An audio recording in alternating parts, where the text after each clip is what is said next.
শরীরের বিভিন্ন অঙ্গ প্রত্যঙ্গে আমরা তিল দেখতে পাই। কারো তিল থাকে ঠোঁটের নিচে, কারো তিল থাকে চোখের কোণায়, কারো তিল থাকে পায়ের হাঁটুর উপরে, কারো তিল থাকে পায়ের পাতায়, কারো তিল থাকে পায়ের নিচে। আসসালামু আলাইকুম ওয়া রাহমাতুল্লাহি ওয়া বারাকাতুহু। সুপ্রিয় দর্শক, আমরা অনেকেই কুসংস্কার কথা বলি। আসলে আজকে আমরা জানবো, আমরা অনেক রকম কথা বলি যে শরীরের কোথায় তিল থাকলে কি হয়। আজকে আমরা সত্যটা জানবো হাদিস থেকে ইনশাআল্লাহ, যে শরীরের কোন জায়গায় তিল থাকলে কে ভাগ্যবতী, কোন জায়গায় তিল থাকলে কি হয়। আমাদের সমাজে অনেক রকমের কথা আছে। কেউ বলে পায়ের তালুতে তিল থাকলে বিদেশ যাবে, কেউ বলে নাকের মধ্যে তিল থাকলে কোটিপতি হবে। এইরকম অনেক কুসংস্কার আমাদের মাঝে কথা আছে। তাই আসুন আজকে আমরা সত্যটা জানবো হাদিস থেকে ইনশাআল্লাহ। আজকে আমাদের বিশেষজ্ঞ প্যানেলে যিনি রয়েছেন, বাংলাদেশের বিজ্ঞ আলেম মাওলানা মুস্তাফিজ রহমানী হুজুরের কাছ থেকে আমরা জেনে আসবো যে আসলে শরীরের কোন জায়গায় তিল থাকলে কি হয়। তো চলুন আমরা প্রথমেই মাওলানা মুস্তাফিজ রহমানের কাছ থেকে জেনে আসি। যাওয়ার আগে ছোট্ট একটি রিকোয়েস্ট, যারা আমাদের এই চ্যানেলটি এখনো সাবস্ক্রাইব করেন নাই, প্লিজ সাবস্ক্রাইব করুন। ইসলামিক নিত্য নতুন ভিডিও পেতে আমাদের সঙ্গেই থাকুন।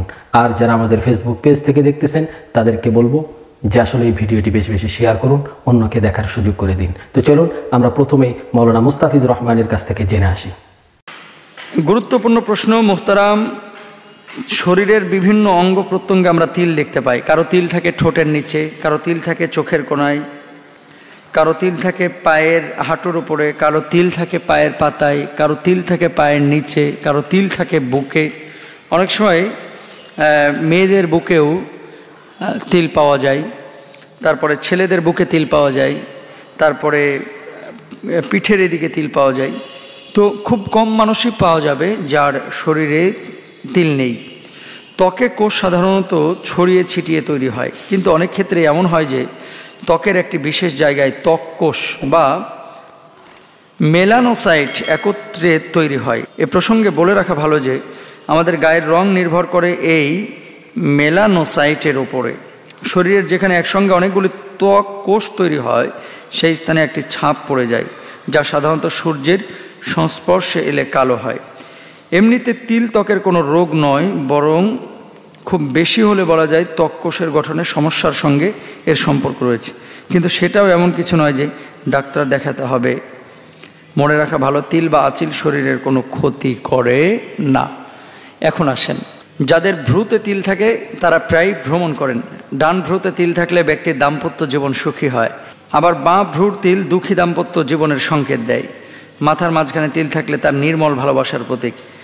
ডান দিকে তিল থাকা কোনো বিষয়ে নৈপুণ্য দর্শায়। আবার যাদের মাথায় বাঁদিকে তিল আছে তারা অর্থের অপচয় করেন। মাথার ডান দিকের তিল ধন ও বুদ্ধির চিহ্ন, বাঁদিকের তিল নিরাশাপূর্ণ জীবনের সূচক। নাউজুবিল্লাহ মিন যালিক।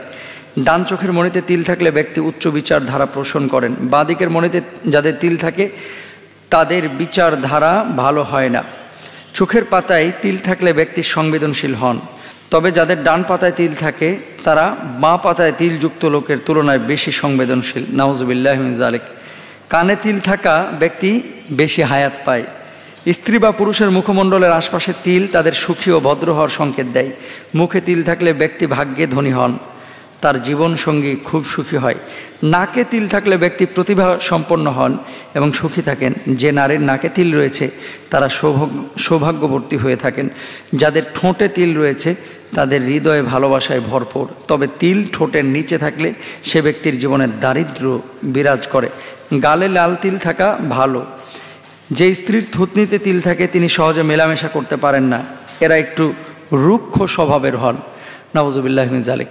অনেকগুলো বিষয় এটা বাংলাদেশে প্রচলিত আছে। এবার আসেন ইসলামী শরীয়ত কি বলে। প্রত্যেকটা কথা ইসলামের পরিপন্থী কথা। তিলের সাথে ভাগ্যের শুভ অশুভ লক্ষণ, টাকা আসা টাকা যাওয়ার কোনো সম্পর্ক নাই। মনে রাখবেন, অল কদরি খায়রিহি ওয়া শাররিহি মিনাল্লাহি তাআলা। ভালো এবং মন্দ সব কিছু আল্লাহ সুবহানাহু ওয়া তাআলার পক্ষ থেকে হয়ে থাকে। সুতরাং তিল মানুষের ভাগ্য নিয়ন্ত্রণ করে না।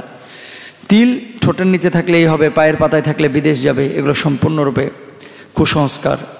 এগুলো বিশ্বাস করা যাবে না। আল্লাহ সুবহানাহু ওয়া তাআলা এগুলো বিশ্বাস করতে নিষেধ করেছেন, রাসূল সাল্লাল্লাহু আলাইহি ওয়াসাল্লাম বিশ্বাস করতে নিষেধ করেছেন। আরেকটা বিষয় বলে রাখি, তিল এটা কোষগত একটা সমস্যার কারণে হয়ে থাকে। এটা শরীরের জন্য মারাত্মক হুমকি ডেকে আনতে পারে বা ক্ষতি ডেকে আনতে পারে, বিষয়টা এরকমও না। সুতরাং আমরা এই ধরনের কুসংস্কার থেকে নিজেদেরকে বিরত রাখবো, মানুষকে বিরত রাখার চেষ্টা করব। তবে হ্যাঁ, কিছু কিছু ক্ষেত্রে তিল থাকলে আবার খুব সুন্দর দেখা যায়, এটাও সত্য। যদিও তিল কখনো লালচে কখনো কালো রঙের হয়ে থাকে, তবে কোনো কোনো জায়গায় থাকলে মানুষের সৌন্দর্যটাকে আরও বাড়িয়ে দেন, আলহামদুলিল্লাহ। সেটাও আল্লাহর ইশারা দিয়ে হয়ে থাকে। আল্লাহ তাআলা আমাদেরকে বোঝার তৌফিক দান করুন, আমিন। সুপ্রিয় দর্শক শ্রোতা, আমরা জানতে পারলাম এবং শুনতে পারলাম যে আসলে শরীরের কোন জায়গায় তিল থাকলে কি হয়। আমাদের সমাজে এইরকম শিরকি কথাবার্তা অনেক আছে, তাই আসুন আমরা কোরআন হাদিসকে প্রাধান্য দিব, কারো মুখের কথায় কোনো প্রাধান্য দিব না। আসলে এই কুসংস্কারগুলি থেকে যেন আমরা বাঁচতে পারি, আল্লাহ তাআলা আমাদের সেই তৌফিক দান করুক। সুপ্রিয় দর্শক শ্রোতা, যাওয়ার আগে ছোট্ট একটি রিকোয়েস্ট, যারা আমাদের চ্যানেলটি সাবস্ক্রাইব করেন নাই, প্লিজ সাবস্ক্রাইব করুন। ইসলামিক নিত্য নতুন ভিডিও পেতে আমাদের সঙ্গেই থাকুন।